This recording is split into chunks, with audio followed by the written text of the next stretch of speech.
আজকে টাকি মাছের ভর্তা বানাচ্ছি আমি একটু অন্যরকম করে। কাঁচামরিচগুলো ভাজার পরে কেমন জানি হয়ে গিয়েছে, তার জন্য পাটায় বেটে আমি আজকে ভর্তা বানাবো। কাঁচামরিচগুলি প্রথম ভেজে নিয়েছি, ভেজে এখন বেটে নিচ্ছি তো লবণ দিয়ে। আর এখানে হচ্ছে টাকি মাছ সিদ্ধ করে আমি কাটা ছাড়িয়ে সুন্দর করে তেলে ভেজে নিয়েছি, আর পেঁয়াজ রসুন আদা ভেজে নিয়েছি। এখন এগুলো বেটে নিব। এখন দিয়ে দিলাম মাছগুলো দিয়ে সুন্দর করে বেটে নিব।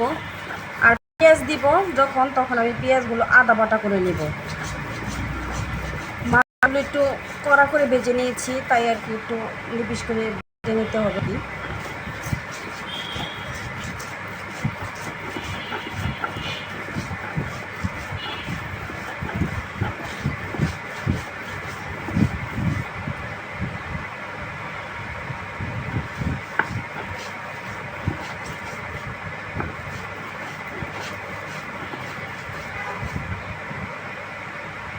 কি দিয়ে দিলাম পেঁয়াজগুলো হালকা বাটা করে দিব আমি, মানে আধ ভাঙ্গা।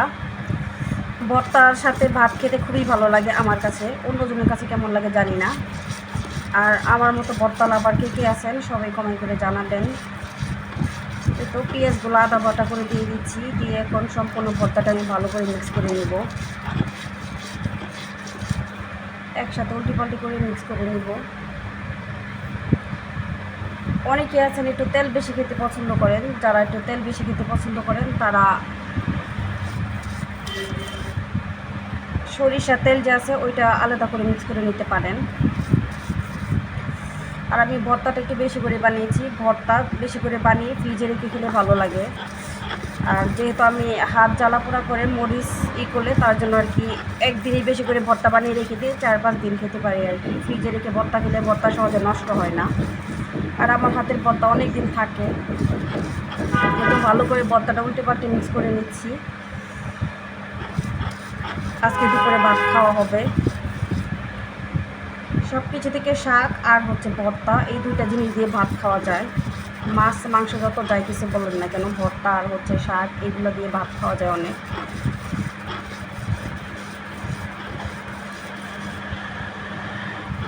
এক প্লেট ভাত শুধু ভর্তা দিয়ে খাওয়া যায়। আর টাকি মাছের ভর্তা হলে তো কোনো কথাই নেই।